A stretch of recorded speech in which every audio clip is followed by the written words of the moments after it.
Lots of sunlight today, which is nice. Seems like the wind and stuff is calm as well. And with that in mind, what did I read today? In terms of calm, I guess it wasn't too calm in some parts of the world. How about this? Apparently, a drone crashed into a helicopter. Is that a theme again too? It wasn't a regular individual. It seems like it was actually an official one per se. It says, military drone crash destroys $14 million helicopter. As it says here, a South Korean army helicopter was destroyed by fire after it was struck by a drone, the army reported Monday. According to the Army Ground Operations Command, around 1 p.m. Monday at a military airfield in Yangju, Gyeonggi Province, a military drone collided with a parked helicopter during landing, sparking a fire. Wow, it's even worse, isn't it? In terms of the fact that it was still? So what happened, huh? It says there were no casualties from the fire, the command said, adding that the cause of the incident and the full extent of the damage are under investigation. The fire was extinguished in about 20 minutes. The army dismissed the possibility of North Korean involvement in the incident, such as electronic jamming. And some details in terms of what exactly was used and all. It says the helicopter was identified as a KUH-1 Surion, valued at 18.5 billion won, while the drone was identified as a Heron, an Israeli-made reconnaissance uncrewed aerial vehicle, according to military sources. The helicopter was fully fueled at the time and both aircraft were completely destroyed in the blaze. The Heron, which measures 8.5 meters in length and 16.6 meters in wingspan, is a medium-altitude UAV capable of monitoring ground targets from altitudes of 16 kilometers. The South Korean military adopted the drone in 2013 at a cost of 3 billion won, or $2 million, per unit. The unit believed to be involved based on the location of the incident is the 209th Aviation Battalion under the 11th Aviation Group of the 1st Corps, which was established in 2018.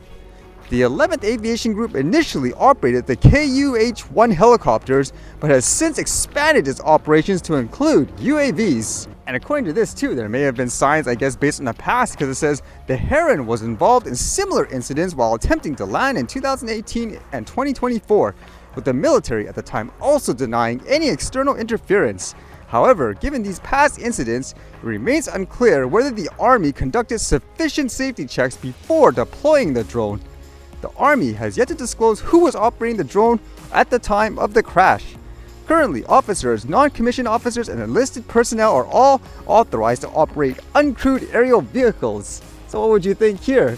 Something wrong with the hardware, for example, pilot error, or do you think it's actually some kind of interference, such as a jamming device or something like that? Because that seems like it's a little too coincidental if they repeatedly had these type of issues anyways. And with that said, a lot more officials using drones. How about this one, where apparently the police are expanding their usage? It says Montgomery County expands police drone program to Bethesda. The program, which uses drones to respond to 911 calls, was first launched in downtown Silver Spring and Wheaton in 2023 and later expanded to Gettysburg. According to Montgomery County Police, drones are often the first to arrive to the scene of the incidents, including shoplifting, robbery, and assault cases. The average response time is under 90 seconds, with many drones reaching the scene in less than a minute. That's actually kind of fast anyways, based on incidents that could happen anywhere, I suppose, in the area. Probably helps that they can avoid, I guess, all the traditional traffic on the road. It says the Drone as First Responder program represents one of our largest and smartest investments in utilizing technologies to keep our communities safer and our police and first responders safer. County Executive Mark Elkrick said at a press conference last week, "This program is part of our ongoing efforts to leverage technology to make our operations more effective, and it is a key innovation in public safety." Montgomery County is the largest police jurisdiction in the U.S. using drone technology, but Maryland lawmakers are considering new regulations. Reactions to DFR program are mixed, with some supporting the flexibility provided by drones and others concerned about privacy rights. So that's kind of a theme too around the world, because as you know, kind of like that other story the other day, if you remember that one in Iran, they're actually using it to monitor, for example, whether or not women are covered up in terms of clothing. So can you imagine that, where police are just using it for everything in that regards too? And with that, they do say, "I'm proud of the work we did when the program was first introduced to make sure that while we advance public safety through the use of technology, we also protect people's privacy and civil liberties. The online dashboard and guardrails we put in place for how the drones can be used do just that." I guess that's another topic too. Are you more comfortable where if the police makes everything transparent in an online site, for example, like those dashboards where you can see exactly where the drones are being used and all that. But it's inevitable. Well, you'll see, I guess, drones everywhere.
All right, see you guys later.